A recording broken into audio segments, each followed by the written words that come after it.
grandes choses. Et il faut qu'on demande au Seigneur de nous la donner pour que nous puissions l'expérimenter.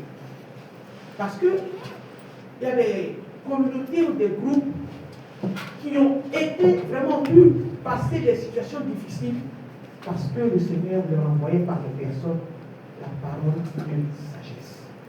Nous allons donc vraiment demander au Seigneur de nous donner la grâce de la parole de sagesse. Elle fait du bien. Elle fait du bien à la communauté. En faisant retomber toute pression qu'on peut avoir, toute tension qu'on peut avoir. Elle permet de trouver un fonctionnement plus efficace. Je prends par exemple le problème des veuves. Quand on a reçu cette parole, qu'on a tout organisé, le fonctionnement était plus facile. Elle apporte un apaisement. Elle apporte un apaisement. Même si c'est difficile, quand apprendre à pleurer, ça fonctionne. Elle aide à prendre des décisions. Ah, voilà, il y a telle chose qui se passe. On reçoit. Yahoo l'a dit la dernière fois, je pense qu'avant le conseil, il y avait quelques difficultés. On a demandé de s'asseoir pour prier. Parole de sagesse.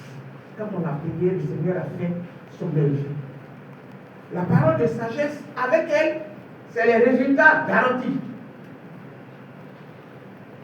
La parole de sagesse nous aide vraiment en ouvrant un nouveau chemin. Elle donne la vision que Dieu a pour nous. Et parfois on se pose la question, oui, la parole de sagesse apporte tout ça. Elle aide. Mais comment faire le discernement? Il y a ma voix intérieure, il y a la voix de Dieu, il y a mes émotions, il y a mes pensées. Tout ça là, ça fait beaucoup. Comment savoir la voix de Dieu, sortir la voix de Dieu de tout ça? La première chose, c'est la soif. Il faut avoir soif. Il faut désirer réellement avoir cette parole de sagesse. La soif, le désir ardent. Ensuite, il faut avoir de l'humilité et de la simplicité. La parole dit, on cache aux sages et aux intelligents. Ils sont sages, ils sont intelligents. Mais ce n'est pas eux qui ont la parole de sagesse. Si on est trop intelligent même, on ne peut pas recevoir la parole parce qu'on va passer notre temps à discuter, essayer de comprendre, etc., etc. Il faut être simple, humble. Et alors, le Seigneur va nous utiliser en nous donnant la parole de sagesse. Et puis, il y a aussi le silence et l'écoute. Nous parlons trop. Nous n'écoutons pas. Si nous parlons, nous ne pouvons pas entendre la voix du Père. Nous ne pouvons pas entendre et nous familiariser avec cette voix. On va mélanger avec toutes les autres voix. Et alors, on ne pourra pas entendre cette voix qui va nous donner cette parole de sagesse. La question, elle est celle-ci. Combien désire avoir la parole de sagesse? Combien désire vraiment se taire et laisser le Saint-Esprit parler en nous? Est-ce que réellement c'est un désir que nous avons? C'est vraiment ce que nous voulons. Voir de l'amour.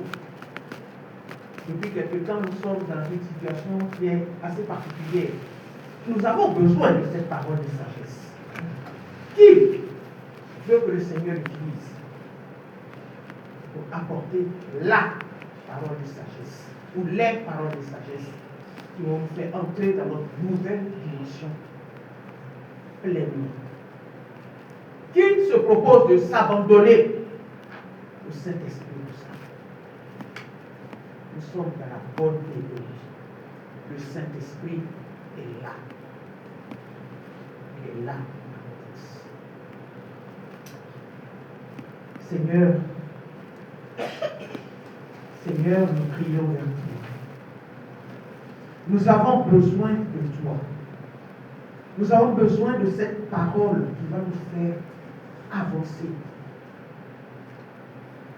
Nous voulons nous abandonner à toi pour que tu nous donnes ces paroles de sagesse. Nous avons besoin de toi. Nous voulons recevoir en plénitude ce charisme. Ouvre nos cœurs. Saint-Esprit de Dieu, nous t'appelons, nous t'invoquons. Il y a beaucoup de charisme. Il y a ceux qui sont spectaculaires qu'on voit. Mais peut-être que la parole de sagesse, on ne voit pas. Mais nous voulons cette parole parce que nous en avons besoin. Viens parler par chacun de nous ce que tu auras choisi. Donne-nous